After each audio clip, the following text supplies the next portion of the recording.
الرحمن الرحيم. الحمد لله رب العالمين بارئ الخلائق اجمعين، والصلاة والسلام على عبد الله ورسوله وحبيبه وصفيه سيدنا ونبينا ومولانا ابي القاسم محمد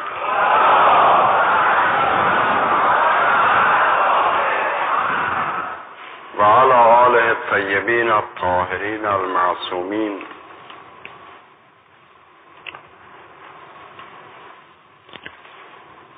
ومن كلام له عليه السلام: الحمد لله الذي لا يبلغ مدحته القائلون ولا يحصي نعماءه العادون ولا يؤدي حقه المجتهدون الذي لا يدركه بعد الهمم ولا يناله غوص الفتن.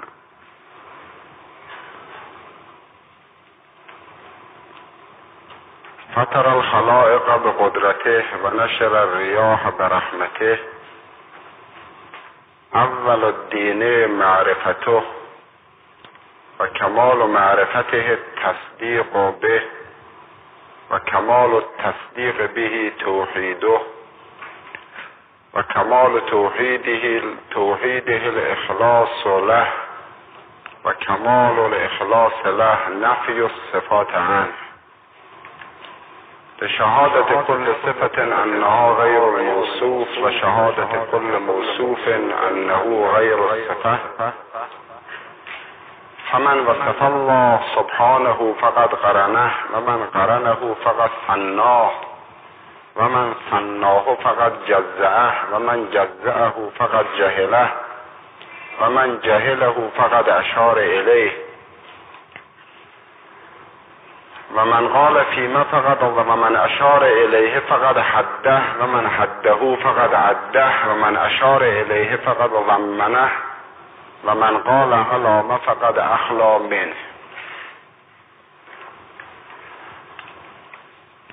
یکی از شاخه‌های مهم نهج البلاغه مباحث توحیدی است.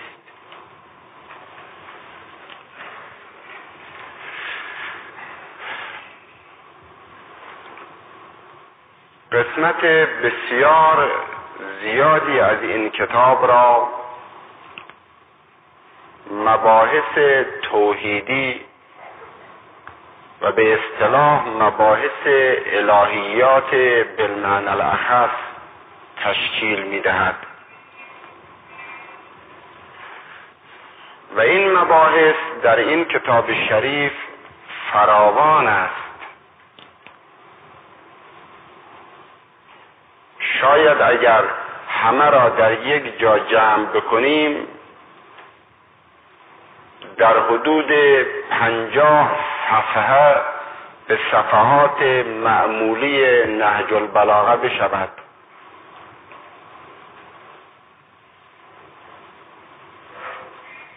و کمتر کتابی است و لااقل کتابی بوده در اون زمان تا اون زمان در هر مکتبی از مکاتب جهان که در این مسئله این اندازه بسط داده باشد تا چه رسد به عمق معانی این مطلب. برای اینکه ارزش مباحث توحیدی نهج البلاغه روشن بشود و همونطوری که در شبهای گذشته عرض کردم این کتاب یک شاهکاری است برخلاف همه شاهکارهای دیگر چند جهته و چند بعدی. باید برای مبحث توحید یک مقدمه ذکر بکنم.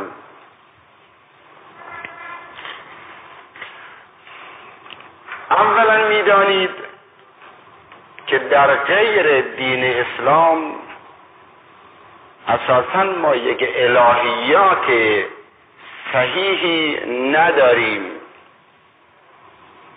در مذهب مسیح چون اساسش بر تثلیث هست، اساسش بر تعبد است و اون چه الهیات مسیحی نامیده می شود یک سلسله مسائل خاصی هست که به اعتراف خود مسیحی های دانشمند یک سلسله مسائل علمی مدرسه‌ای بوده است که چون کشیشه ها اون را پذیرفته بودند به نام الهیات مسیحی معروف شد. یعنی ریشه‌ای در کتب مذهبی مسیحی ندارد. هرچه هست، چه درست و چه نادرست، قرنها بعد از مسیح و بعد از پیدایش کتاب مسیح اینها متکون شده است.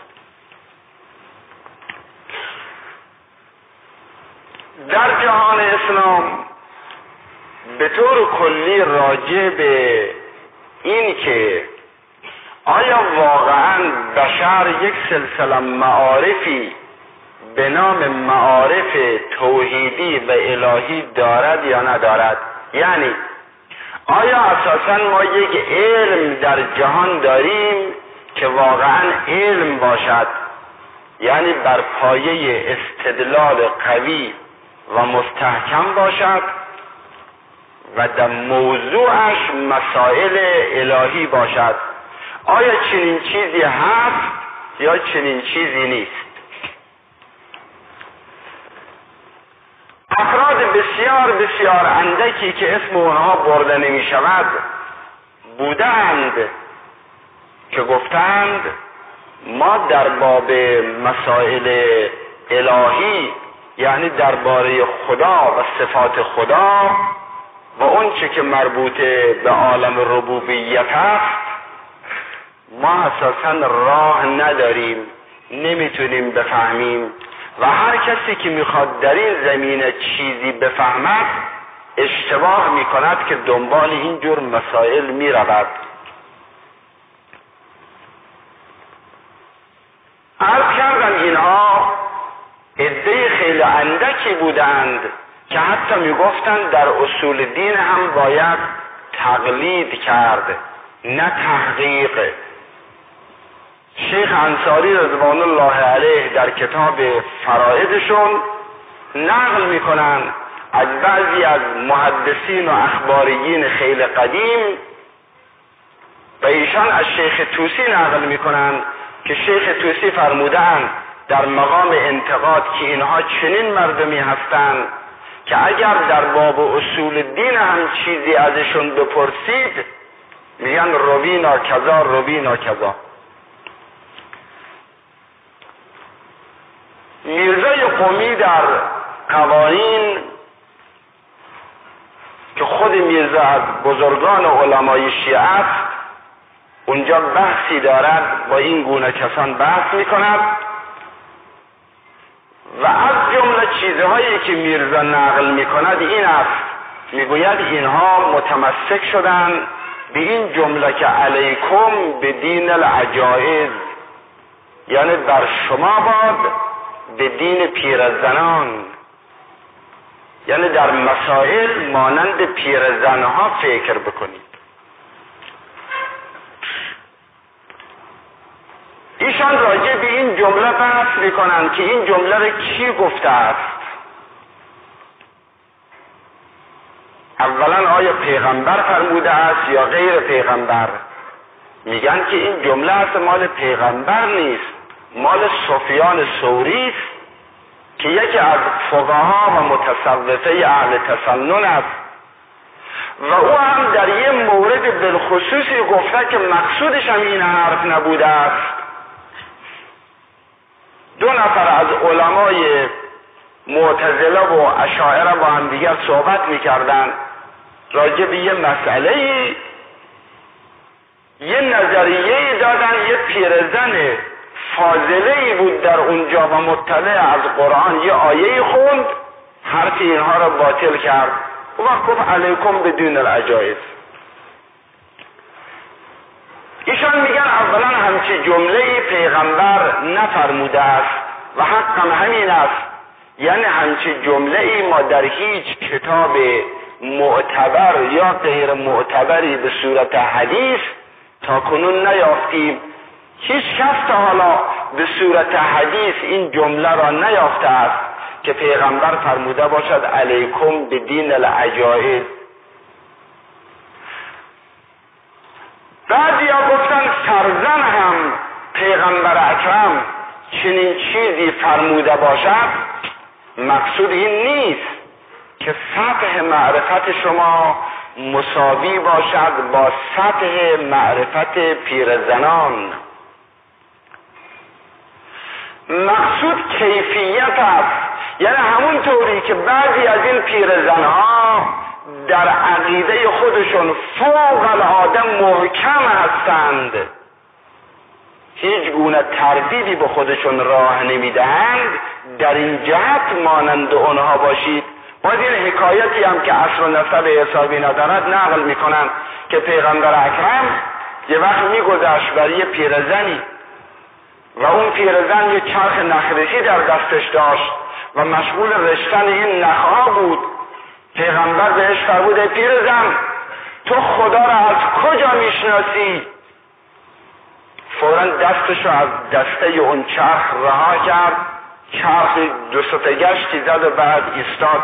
گفت یا رسول الله از همین چرخ خودم که میبینم تا دست من پشت این هست و این قوه در اینجا وجود دارد، این چرخ میگردد و وقتی که من دستم برمیدارم چرخ میستد.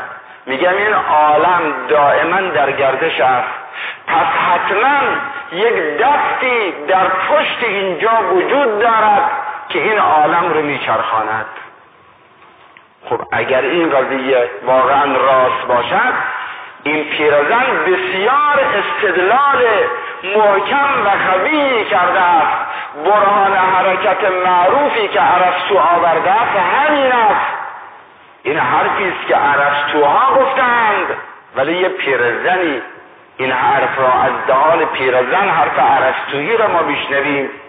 پس اگر در چنین موردی پیغمبر اکرم فرموده باشد علیکم بدین العجائز، یعنی استدلال را از این پیرزن یاد بگیرید. پس نه معنیش این است که به این پیرزنهایی که معروفند به این که اهل خرافه هستند، خرافی هستند، به هزار چیزهای بی اساس معتقد هستند، سطح معرفتشون بسیار بسیار پایین است، خدا را جسم میدونن، خدا را یه قلمبه نور میدونن در بالای آسمان ها. اون وقت پیغمبر فرموده باشد که شما مانند این پیرزن ها فکر بکنید. گذشته از همه اینها اگر بنا بود مردم مکلف نباشند که در معارف در سطح بالایی فکر بکنند و مردم موظف باشند در این مسائل سکوت بکنند و همون عقاید پیرزنی را از پیرزنها یاد بگیرند. چرا قرآن خودش قناعت نکرده به این مطلب؟ چرا خود قرآن یک سلسله مسائلی را در سطح بسیار بسیار بالا طرح کرده است؟ چرا پیغمبر اکرم خودش خطبه های توحیدی دارد و مسائل را در سطح بالایی طرح می کند تا برسیم به امیرالمومنین، تا برسیم به ائمه اطهار؟ نه، مطلب از این قبیل نیست. قطعا چنین نیست که بشر قدرت نداشته باشد معارفی از مسائل الهی درک بکند و همه مردم موظف باشند در سطح پیرزنان فکر بکنند. یا جمله‌ای به نام علیکم بدین العجائز از پیغمبر صادر نشده است، همینطوری که سندی هم عرض کردیم ندارد.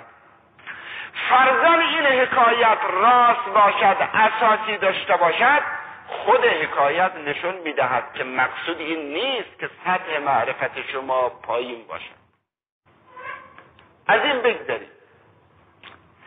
حالا که معلوم شد اینطور نیست، بلکه خود قرآن مردم را دعوت کرده است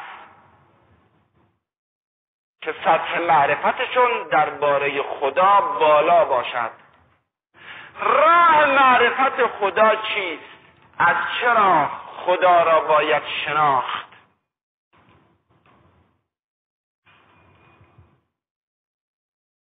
راه‌های کلی برای خداشناسی که ذکر کرده اند 3 راه. یک راه دل است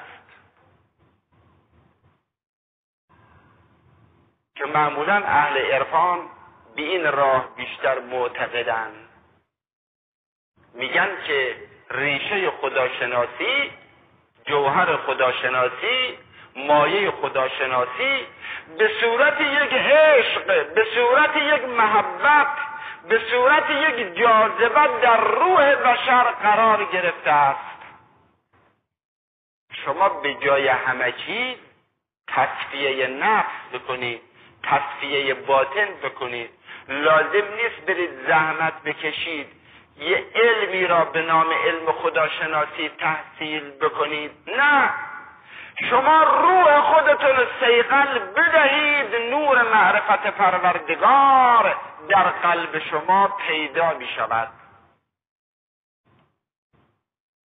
هر اندازه که دیگران از راه علم و فکر بخوان بفهمن، شما چندین برابر از این راه بهتر میفهمید و بیشتر میفهمید. داستان معروفی ملای روم آورده است، میگوید نقاشان رومی با نقاشان چینی، اینها با یکدیگر به مبارزه پرداختند، مسابقه گذاشتند. رومیان مدعی بودند که نقاشهای ما ماهرترند و چینی ها مدعی بودند که نقاشهای ما ماهرترند. قرار شد که یک نقشه به اینها بدن، اونها هم نقاشی بکنن، اینها هم نقاشی بکنن، یه پرده اونها هم بکشن، اینها هم مثل همون پرده را طبق همون نقشه بکشن، بعد به قضاوت گذاشته بگذارن. رومی ها زحمت ها کشیدند، رنج ها بردند تا اون پرده ای که باید نقاشی بکنن نقاشی کردن. ولی چینی ها زرنگی کردن، به جای این که نقاشی بکنن تعبیه چیدن که در روز مسابقه اونجا که پرده خودشونو میخوان ببرن در مقابل پرده رومی ها بگذارن تا مردم بیان ببینن، مردم نفهمن که اینها پرده نیاوردن، پرده نیارن. به جای این پرده یک آینه بسیار بسیار شفاف و صافی را تعبیه کردن که این رو بیان در مقابل پرده نقاشی رومی ها بگذارن، چون ضمناً میدونستن از عهده رومی ها بر نمیان. یه پرده در روی این پرده بکشن، بعد موقعی که بنای مسابقت بگن اول رومی ها نشون بدن نقاشی خودشون را، اونها که پرده را عقب ببرن نمایان میشه. فوراً اینها از جلو این آینه پرده را عقب بزنن، هرچه نقشی در اینجا هست منعکس میشه در اینجا و مردم خیال میکنن نقاشی عالی‌تر اینجاست. همین کار کردن و اون چنون این آینه خوب جلوه داد اون نقاشی رومی ها را که داورهای مسابقه گفتن که نقاشی چینی ها بهتر است و حداقل مثلا مساوی است. این مثل را آورده است برای این که دل انسان آینه است. میگوید لزومی ندارد شما نقشی بر صفحه دل خودتون رسم کنید، شما کوشش کنید تزکیه نفس بکنید. قد افلح من زکاها، نه تزکیه روح بکنید، تصفیه قلب بکنید، تهذیب نفس بکنید. اون وقت شما میبینید حقایق این عالم، این روح شما همون آینه چینی هاست و این عالم پرده نقاشی رومی ها. اون وقت این نقش ها همه بر پرده دل شما، بر آینه دل شما رسم می شود. در این زمینه بسیار سخنان گفتن که نمیخوام که مطلب خودم رو طول بدهم. آیا این مطلب حرف درستی است؟ راست است؟ بله راست است، اما به این معنا که راه دل هم یکی از راه هاست، نه به معنی این که راه های دیگر را انکار بکنیم. عنوان صبری وقتی که میاد خدمت امام صادق در اون داستان معروف، شاگرد مالک ابن انس است و بعد تا آشنا می شود با امام صادق و عرض کنم مجذوب امام صادق می شود و اولا میاد خدمت امام بهش میفرماید هر جا که بودی تا حالا همونجا برو، من آدمی هستم گرفتار هستم نمیرسم به تو. و بعد این حالتی پیدا می کند که اساسا از خواب و خوراک میماند، دیگه به درس مالک ابن انس هم نمی رود، متوسل می شود به حضرت رسول، متوسل می شود، دعاها می کند تا بار دیگر امام صادق بهش اجازه می دهد. میگه چی میخوای تو اینقدر دنبال ما رو گرفتی؟ یا رسول الله از اون علمهای حقیقی و واقعی میخوام. فرمود استفهم الله یفهم که العلم نور یقذفه الله فی قلب من یشاء.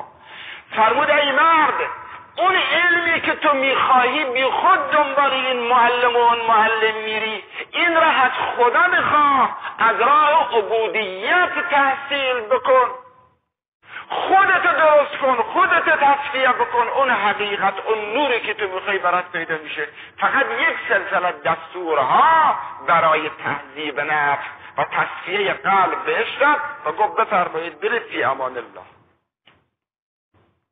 این یک راه. نهج البلاغه، در نهج البلاغه مطالبی که مربوط به این قضیه باشه زیاد است. یک جمله ای دارد امیرالمؤمنین بسیار بسیار پرارزش است، بسیار بسیار، و شاید چنین جمله احدی تا کنون نگفته باشد راجع به راز بعثت انبیا که انبیا آمدن چه بکنند. بفرماید فبعث فیهم رسله و واتر الیهم انبیاءه لیستعدوهم میثاق فطرته و یذکروهم منسی نعمته و یحتجوا علیهم بالتبلیغ و یثیروا لهم دفائن العقول.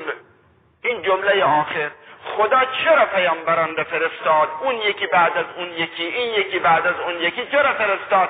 میگه یکی از علل فرستادن انبیا این است که گنجهایی که در عقول مردم پنهان است و گرد و غبارها روی اون گنجها رو گرفته است و مردم خودشون بیخبرن از اون گنجها، مثل آدمی که توی خانه خودش، در اتاق خودش، در زیر پای خودش گنج دارد و خودش بیخبر است. پیغمبران آمدن گردها، خاکها را از روی این گنجها برطرف بکنن و گنجی که در باطن عقل مردم هست اون رو بیرون بکشن، به مردم ارائه بدن.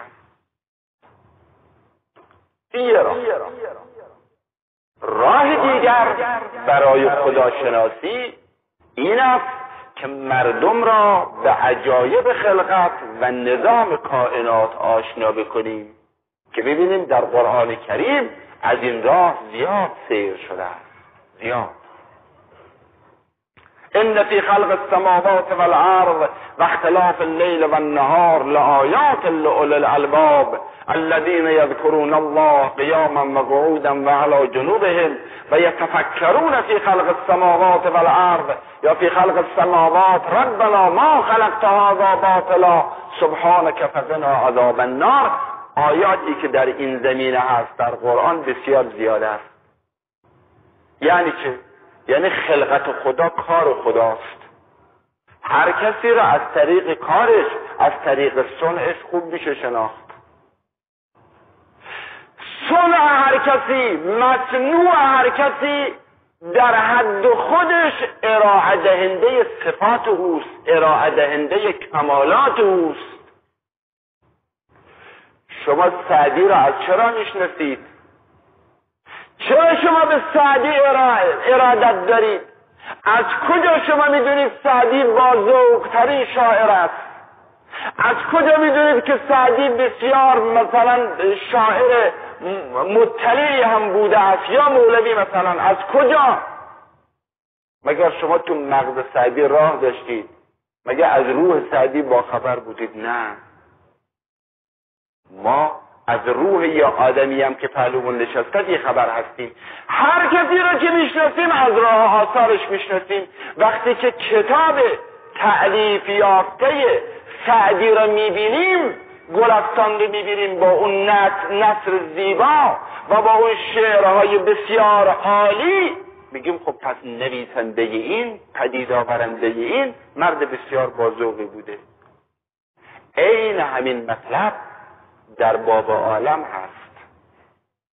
یعنی شما وقتی گلستان سعدی رو میبینید میگید به وجود آورنده این گلستان چقدر فوق العاده بوده. وقتی خود سعدی رو میبینید میگید به وجود آورنده سعدی چقدر فوق العاده بوده.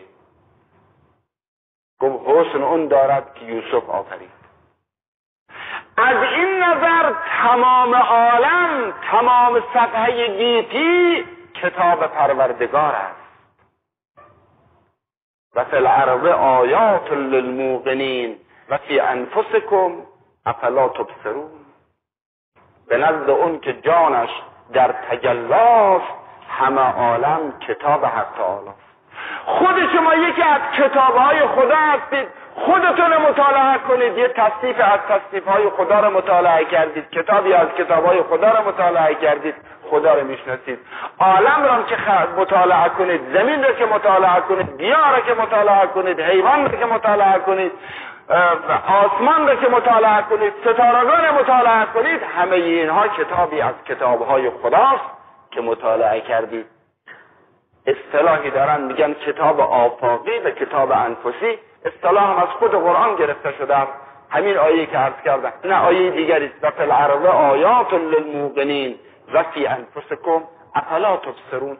قرآن میگوید که آیه های تکوینی در زمین ما داریم، در آسمان داریم و یک سلسله آیات ما داریم در نفس خودتون و در روح خودتون. شما اگر آیات پروردگار را میخواهید مطالعه کنید، ضرورتی ندارد که بروید مثلا فلان گیاه را حتی مطالعه کنید، خودتون هم که مطالعه بکنید کافی است. این همه یک راه است. در نهج البلاغه ما میبینیم علی علیه السلام از این راه کاملا رفته است و کاملا تشریح کرده است. در زمین ما داریم، در آسمان داریم و یک سلسله آیات ما داریم در نفس خودتون و در روح خودتون. شما اگر آیات پروردگار را میخواهید مطالعه کنید، ضرورتی ندارد که بروید مثلا فلان گیاه را حتی مطالعه کنید، خودتون هم که مطالعه بکنید کافی است. این همه یک راه است. در نهج البلاغه ما میبینیم علی علیه السلام از این راه کاملا رفته است و کاملا تشریح کرده است. گذشته از قسمت هایی که به طور کلی مردم را دعوت می کند، در نهج البلاغه در یکی از خطبه ها یک بحث بسیار مفصلی دارد راجع به خفاش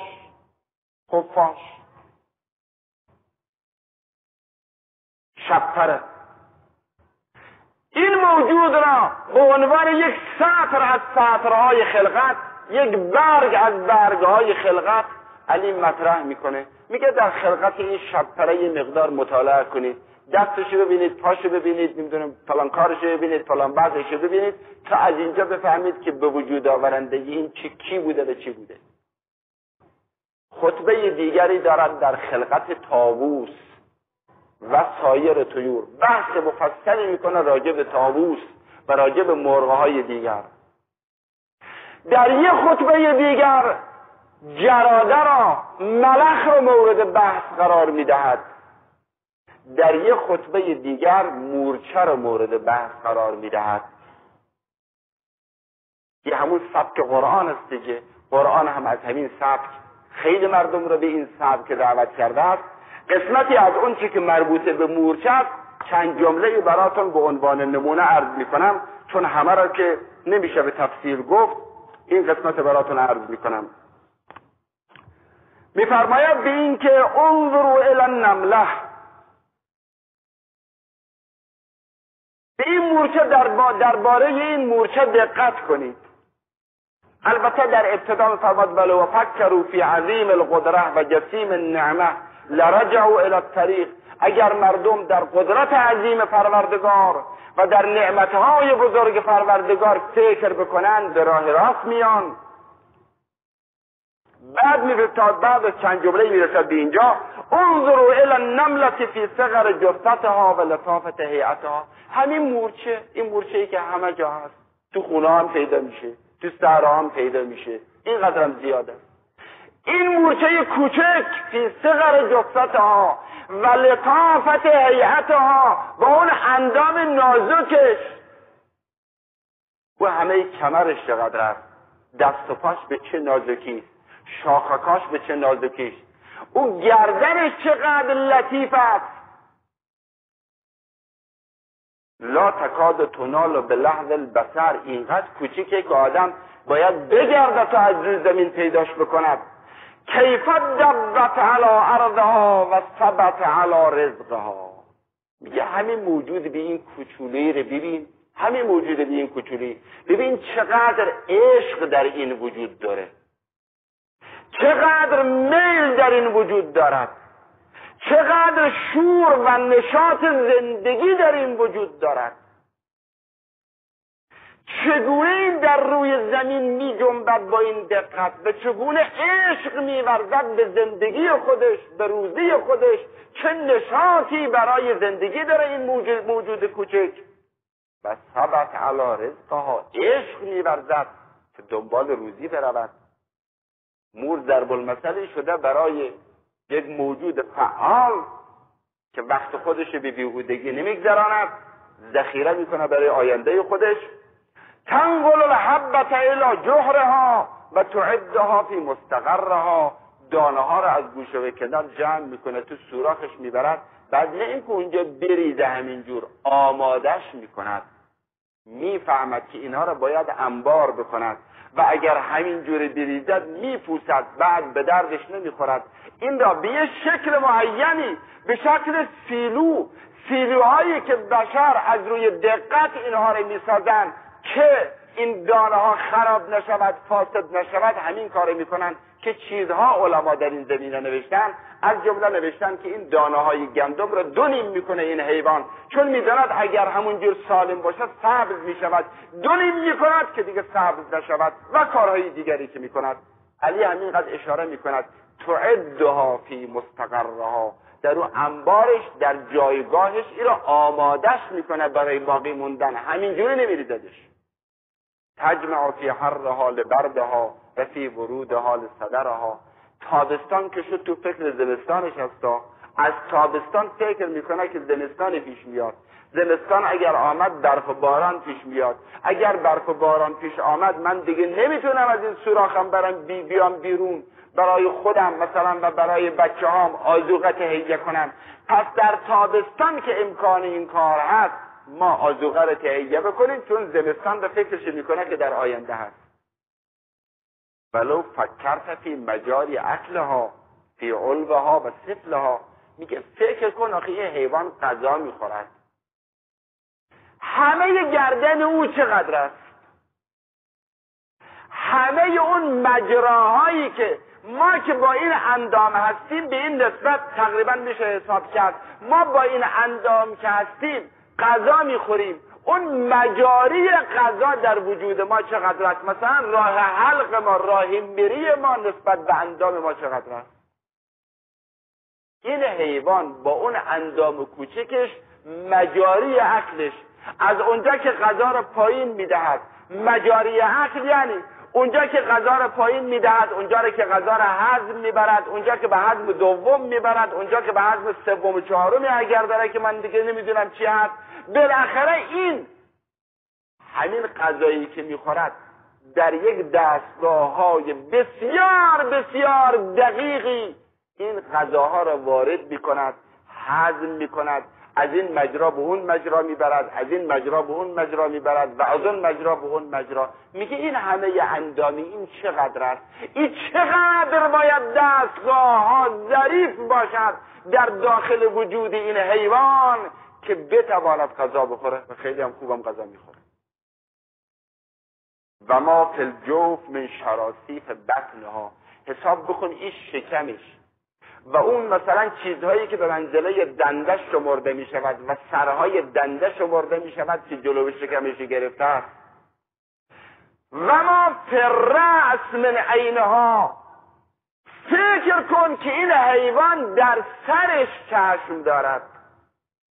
بعضی مدعی هستن از معجزات امیرالمومنین است، چون مورچه را از قدیم الایام معتقد نبودن که چشم دارد.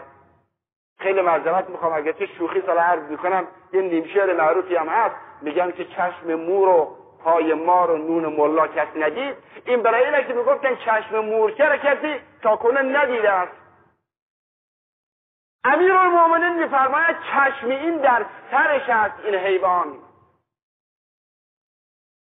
اخیراً ثابت شده است که در سر این یه دستگاهی هست که امواج رو پخش میکند و امواج رو میگیرد و این با همین شاخکهایی که روی سرش دارد از قضای اطلاع پیدا میکند، کار چشم را مثلا برای این حیوان میکند. و اذنها، گوشش هم میفرماید در سرش است که شاید مثلا گوشش به اون اشاره به همون شاخکش باشد. اگر اینها را دقت بکنید لقضیت منها عجبا و لقیت من وصفها تعبا. اون وقت به شگفت میمانی. ولو ضربت فی مذاهب فکرک لتبلغ غایاته ما دلت کالدلاله الا على ان فاطر النملته و فاطر النخله لدقیق تفصیل کل شیء و غامض اختلاف کل حی و ما الجلیل و اللطیف و الثقیل و الخفیف و القوی و الضعیف فی خلقه الا سوا. اگر تو درست فکر کنی، اگر در راههای فکر خودت قدم برداری برای اینکه به آخرین درجه فکرت برسی، اون وقت میبینی که راهها همه تو را منتهی میکنه به خدا. اون وقت خدا رو میشناسی. اون وقت میفهمی که اونی که این مورچه را خلق کرده است همان است که این درخت تناور خرما را مثلا خلق کرده است. این به عنوان یه نمونه کوچکی بود که خواستم براتون عرض بکنم راجع به این که علی در سوق دادن مردم به توحید از راه مطالعه در خلقت چگونه عمل کرده است. اما راه دیگر، راه سوم، ببینید آقا تفاوت یه مردی مانند علی با افراد عادی در همینجا روشن می شود. ما بسیاری از افراد رو میبینیم میگن آقا خدا رو اگه میخوای بشناسی فقط از راه دلت مگه بشناسی، دیگه باقی دیگر رو ولش کن، مگر بویی از عشق مستت کند طلبکار عهد الستت کند. علی اون راه رو میگه ولی این راه دیگر رو منکر نمیشه. بعضی ها اخیراً مخصوصاً پیدا شدن و مدعی هستن که آقا میگن دیگه راه قرآن ما پیدا کردیم در خداشناسی، راه قرآن فقط و فقط این است که بشر را از طریق خلقت سوق بدیم به خدا. دیگه راه دیگری وجود نداره. دیگه باقی دیگه راه ها همه خیال است و همه وهم است و همه کنون است و همه چرا.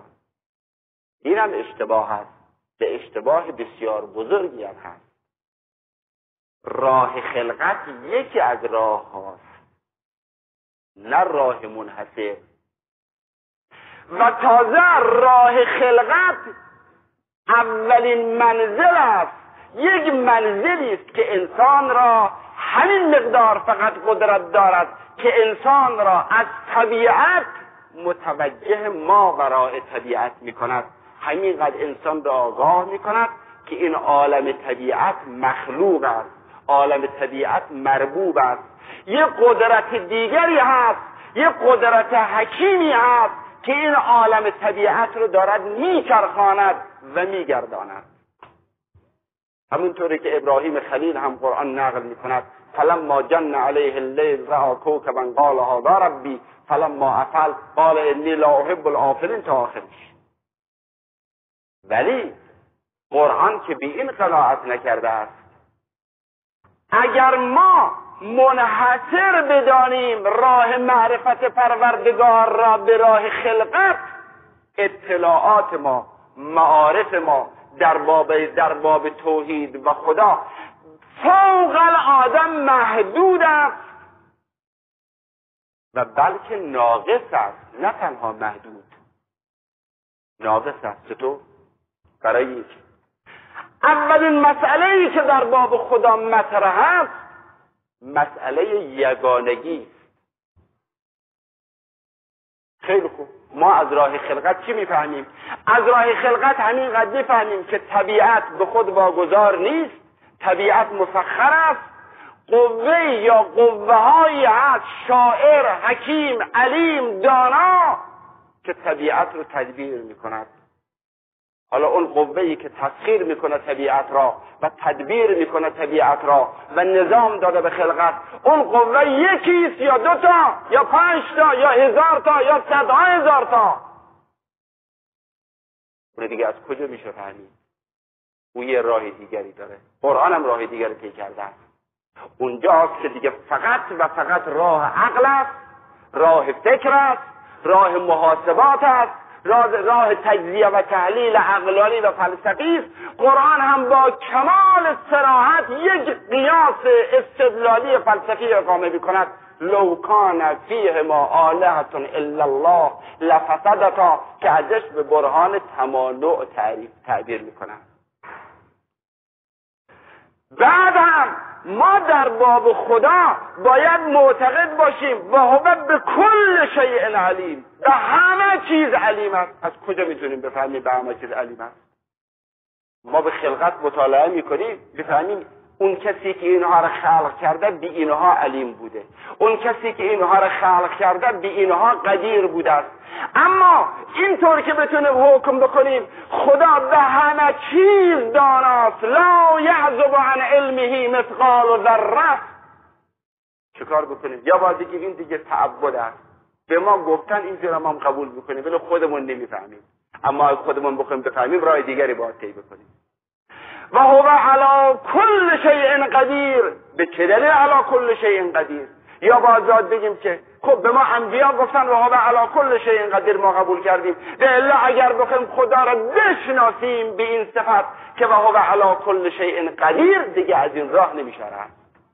یعنی این راه تا یه مرحله ما را میرسونه، به اون مرحله که رسیدیم مرکب رو باید عوض کنیم، وسیله رو باید عوض کنیم. این فقط وسیله بسیار خوبی، مرکب بسیار خوبی تا ما را تا سرمنزل ماوراء طبیعت برساند. همینقدر ما را برساند به اونجا آقا ما را از مادی بودن و انکار ماوراء طبیعت به طور کلی بودن کردن، از این ما را خارج کند.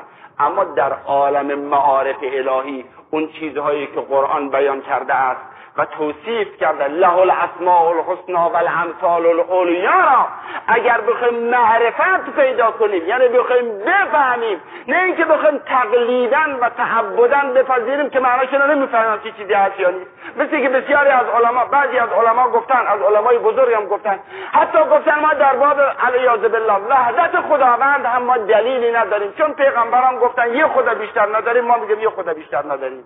ولی علیاذ بالله چنین حرفی رو بشه در اینجاست که میبینیم علی غوغا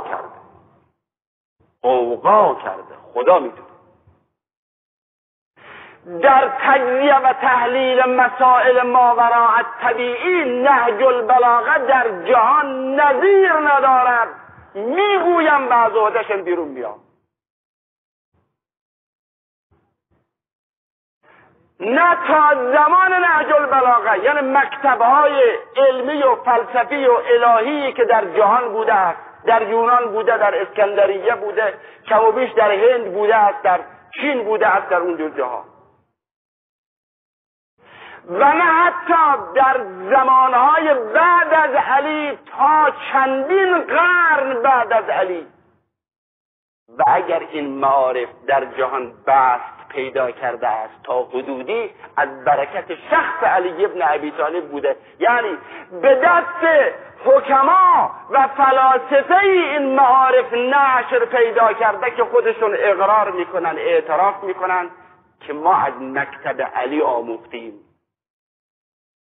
خدا رحمت کند صدر المتعلقین شیرازی را که قهرمان بزرگ این کار این مرد بزرگ است.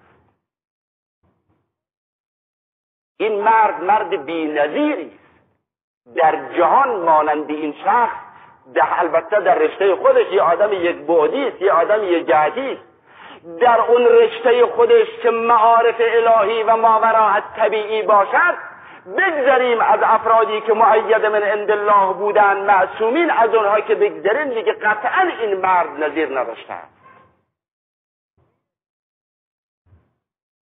من نمیفهمم این آدم هایی که میگن آقا ما فقط همینقدر مکلفیم که خلقت مطالعه بکنیم، دیگه در ماورای اینها حق نداریم بحث بکنیم. پس علی چی میگه در نهج البلاغه؟ این جور مسائل رو تجزیه و تحلیل میکنه، به جوری که یه عده‌ای آمدن گفتن نه آقا پس این نهج البلاغه از علی نیست، مگر اون عهد و زمان. مثل احمد امین مصری میگه آقا اون عهد و زمان قدرت نداشته چنین کلماتی بگوید، حتما اینها باید بعدها که فلسفه در دنیای اسلام آمده است اینها پیدا شده باشه. اصلا یعنی به این تعبیر میگه چون چی خود اصطلاح امروز مثل این علمای جامعه شناسا که همه مسائل را میخوان با همین علل عادی اجتماعی تحلیل بکنه، میگه اصلا محیط اون روز ایجاب نمیکرد که چنین سخنی پیدا بشود از این قبیل: اول الدین معرفته و کمال معرفته تصدیق به و کمال التصدیق به توحیده و کمال توحیده الاخلاص له و کمال الاخلاص له نفی الصفات عنه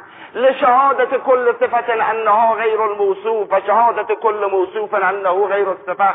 بعد فمن وصف الله سبحانه فقد قرنه و من قرنه فقد ثناه و من ثناه فقد جزه. یا استدلال یک عقل حکیمانه بسیار بسیار قوی و نیرومند. میگن اینا نمیتونه مال اون زمان باشه. استاد بزرگوار ما علامه طباطبایی میفرمود بسیار خوب بگید مال اون زمان نیست، ولی این قبول دارید که از زمان سید رضی به این طرف که نهج البلاغه متواتر است، پس لااقل باید مال قبل از زمان سید رضی باشد یا زمان سید رضی. اینو بگید. میگه ما میریم تا زمان سید رضی. در زمان سید رضی خود سید رضی مرد ادیبی بیش نبوده است. برادر بزرگواری دارد به نام سید مرتضی، متکلم هم هست. کلمات سید مرتضی رو میاریم، استدلال های سید مرتضی که قهرمان کلام بود در زمان خودش میاریم، میگذاریم ما در مقابل این کلماتی که سید رضی نقل کرده از امیرالمومنین، ببینیم حتی اینا به هم دیگر میخونه. نه، معاصر است با ابو علی سینا، با اینکه ابو علی سینا در معارف الهیات بالمعنی الاخص نسبت به فارابی و باز فارابی نسبت به ارسطو بسیار جلو آورده بودند. اصلا در زمان یونانی ها در مسائل علم الهی بالمعنی الاخص بحثی نبوده است. یه محرک اولی ارسطو میشناخت و بیش از محرک اول هم چیز عقلش بهش نمیرسید. این کلمات ابو علی سینا. وقتی که ما ابو علی سینا که در قله علم الهی زمان خودش واقع شده بود، وقتی که ما اونها را در مقابل این کلمات میگذاریم میبینیم اصلا مفاهیمی که در کلمات علی در کلمات ابو علی سینا پیدا نیست، پس چطور میتونیم بگیم یه آدمی پیدا شده اینها را از علم و فلسفه زمان خودش اقتباس کرده؟ این علم و فلسفه اون زمان را ما میشناسیم. در علم و فلسفه اون زمان این مفاهیم وجود نداشته است و حتی امثال ابو علی سینا را ما میبینیم با ابو سعید ابوالخیر در فهم کلمات علی ابن ابی طالب به یکدیگر مراجعه میکنن که مقصود چیست.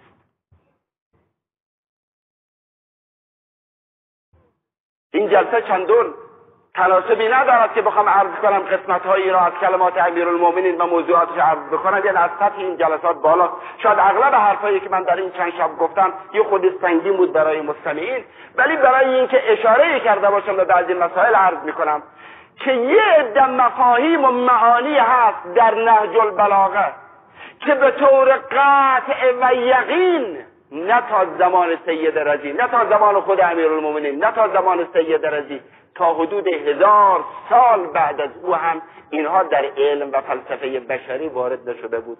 از جمله مسائلی که مربوط به احاطه ذات پروردگار است به اشیاء، یعنی رابطه پروردگار و اشیاء که چجوریست، به اینها از مختصات امیرالمومنین است که به این تعبیراتی گفته است: مع کل شیء لا بمقارنه و غیر کل شیء لا بمزایله. با اشیاء است و بیرون از اشیاء است، هم با اشیاء است و هم خارج از اشیاء. علی نه خدا را حلول در اشیاء میدوند و نه خدا را بیرون از اشیاء میدونه. همیشه این مطلب رو توصیف میکنه: لیس عن الاشیاء بخارج ولا فیها بوالج. خدا از اشیاء بیرون نیست ولی در اشیاء هم مثل یه جسمی که وارد جسم دیگر میشود اونجور هم وارد نیست. اونجور هم اشتباه نکنید. سبق فی العلو فلا شیء اعلی منه و قرب فی الدنو فلا شیء اقرب منه. از خدا دورتر و بالاتر چیزی نیست، از خدا نزدیکتر و باز به اشیاء چیزی نیست. لم یحلل فی الاشیاء فیقال هو کائن و لم ینع عنها فیقال هو منها بائن. که باز هم جمله هایی هست در اینجا که وقتون میگذره دیگه عرض نمیکنم، فایدم نداره. یکی دیگه از مسائلی که از مختصات امیرالمومنین است در علم الهی و بعد به وسیله علما و عرفا و حکمای اسلامی قرنها بعد وارد فلسفه شد، مسئله وحدت باری تعالی است که چگونه وحدتی است. البته این از قرآن هم استنباط می شود، ولی استنباطی که تا آدم آشنا به مکتب علی نباشه نمیتونه از قرآنش هم استنباط بکند. ولی علی است که تفسیر کرده، قرآن رو کاملا تفسیر کرده. مثلا درباره خدا اینجور میگه: کل مسمم بالوحدت غیره قلیل. میگه خدا یکی است، سایر اشیاء هم یکی هستند، اما یکی های دیگر به جور است که چون یکی است کم است. خدا یکی است که در عین اینکه یکی است کم نیست، متصف به قلت نمی شود. یعنی این وحدت از نوع اون وحدت نیست. بعدها علما آمدن نوعی وحدت کشف کردند که اسمشو گذاشتن وحدت حقه حقیقیه. الهام بخشش این جمله است. در نهج البلاغه این تعبیر زیاد پیدا می شود: واحدون لا به تعبیر عدد. خدا یکیست، اما خیال نکنید یکی است که در اعداد شما میشناسید، اون یکی است که در علم عدد و ریاضیات میشناسید، اونجور یکی نیست. خدا وحدتش وحدت عددی نیست. شما این رو کجا میتونید پیدا کنید؟ لا یشمل به حد ولا یحسب به حد. اینم باز در همین زمینه. مسئله دیگری که باز در این کتاب مطرح است راجع به اولیت پروردگار و آخریت پروردگار و ظاهریت او و باطنیت او. عجیب از غوغاست. الحمد لله الذي لم يسبق له حال حالا فيكون اولا قبل ان يكون آخرا و يكون ظاهرا قبل ان يكون باطنا. یا فراد الحمد لله الذي الحمد لله الاول فلا شيء قبله والآخر فلا شيء بعده والظاهر فلا شيء فوقه والباطن فلا شيء دونه. الاول قبل كل شيء والآخر بعد كل الاول قبل كل اول والآخر بعد كل آخر. به اولیته وجب الله اول له و به آخریته وجب الله آخر له و امثال اینها که باز در این زمینه ها ما زیاد داریم. در ظاهریت و باطنیتش کل ظاهر غیره غیر باطن و کل باطن غیره غیر ظاهر، که همه اینها احتیاج به شرحهای خیلی زیاد دارد، اون هم در مدرسه‌ای که آماده باشد برای آموختن علم الهی. در صفات سلبیه پروردگار، اون چیزایی که از پروردگار باید سلب کند، او هم باز داستانی دارد و داستان بسیار مفصلی دارد که قسمت‌های زیادی من اینجا نوشتم، دیگه نمیخوام وقت شما را بیش از این بگیرم در این زمینه ها. فقط یه مطلب رو میخوام براتون اشاره بکنم، به اون این هست: من در مطالعاتی که کردم در فلسفه های جهانی و فلسفه های اروپایی بالخصوص، در فلسفه هایی که درباره مسئله الهیت و مادیت بحث کردن، گیرهایی که من در فلسفه اروپا دیدم مشکلاتی که در فلسفه الهی اروپایی دیدم، همون مشکلاتی که نتونستن حل بکنن و منجر شد کم کم، یعنی نارسایی هایی که در مفاهیم فلسفی اروپایی بود، که بعد یکی از علل این شد که ماتریالیسم در اروپا پیدا شد. به عقیده من عدم آشنایی به همین مفاهیمی است که در نهج البلاغه مطرح. اگر سایه نهج البلاغه در اروپا هم بود و اگر در اروپا هم در سایه نهج البلاغه صدرالمتعلین هایی میتونستن پیدا بشن، هرگز ماتریالیسم در اروپا به صورت یک مکتب به وجود نمی‌آمد. ما وقتی که در برهانهای توحیدی اروپایی ها از سنت آنسلمی که یک کشیش بوده و خیلی هم براش فوق‌العادگی قائل هستن، تا به دکارت میرسیم، همون برهان وجودی اون تا میرسه به دست به دکارت، تا به لیبنیتس میرسیم، به هگل میرسیم، به کانت میرسیم، میبینیم اینها در یه مسائلی دارن گیج میخورن که در فلسفه اسلامی این مسائل همه حل شده است. اما البته فلسفه اسلامی بعد از ابن سینا رو میگم، چون تا حدود ابن سینا یه ترجمه های ناقصی در اروپا بوده است که من معتقدم ناقص بوده و دلایلی دارم که ناقص بوده است. ولی از ابن سینا به بعد که اینا به کلی از عرفان فلسفه اسلامی خبردار نیستن. مشکلاتی که اونها دارن مثلا در باب وجود مطلق، من میبینم مثلا هگل یه حرفهایی راجع به وجود مطلق میگه که فوق العاده پرت است از مرحله. به اینها در حکمت اسلامی قبلا طرح شده است و 100% حل شده است و در اون جایی از حکمت اسلامی اینها حل شده است که پرتوی از بیانات علی ابن ابی طالب و از نهج البلاغه تابیده بوده است بر اونها. حقیقت مطلب اگر بخواهید، معارف الهی در دنیا منحصر به قرآن و قرآن را هم منحصرا علی شارحش است و هر کسی در این معارف به جایی رسیده است از راه شاگردی علی ابن ابی طالب علیه السلام رسیده است و نه از راه دیگر. از اینجا ما میفهمیم که چه وظیفه بزرگی ما داریم در مقابل جهان، چه رسالت بزرگی ما داریم در مقابل جهان. ما باید اینها را کوشش بکنیم به هر زبان که هست به جهان افهام بکنیم. ابو علی سینا جمله ای دارد راجع به امیرالمومنین، چه جمله شیرینی هم هست. میگه و کان علی بین اصحاب محمد کالمعقول بین المحسوس. تعبیر فیلسوفانه است. از نظر فیلسوف محسوسات یه ردیفن، معقولات در یک ردیف خیلی خیلی بالاتری هستن. میگه علی در میان اصحاب پیغمبر مثل یه معقول بود که در میان یک عده محسوس واقع شده باشه، مثل یه عقل مجرد بود که در میان یک سلسله امور مادی قرار گرفته باشد. ابن ابوالحدیث در مقدمه شرح نهج البلاغه بسیار بیان خوبی دارد در این که تمام سلسله های علمی و فکری و حرکت های عقلی و معنوی که در جهان اسلام پیدا شد، سر سلسله اینها شخص شخیص علی ابن ابی طالب علیه السلام است. خب امشب دیگه باز عرایض خودم رو همینجا ختم میکنم. فردا شب یک فصل دیگری از فصلهای مربوط به نهج البلاغه را که هنوز تصمیم نگرفتم کدام یکی از فصلهاش را انتخاب بکنم، چون فصلهای زیاد دیگری هست که قابل صحبت کردن و بحث کردن است.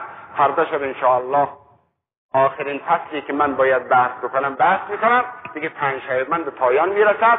از شب بعد جناب آقای غفوری شما را مستفیض خواهند کرد. دیگه از این حرفهای قلم و سلمبه‌ای که ممکن است در این شبها سرتون گیج کرده باشد قطعا نخواهید شنید. خدایا تو را قسم میدهیم به حقیقت علی ابن ابی طالب علیه السلام که قلبهای ما را به نور ایمان منور بفرما. خدایا ما را به نور ولایت علی علیه السلام منور بگردان. به ما قابلیت اون را عطا بکن که از پرتو تعلیمات علی علیه السلام بهره‌مند بشویم. خدایا حاجات مشروعه همه ما را برآور، انبات همه ما ببخش و بیامرز. رحم الله من قرأ الفاتحة.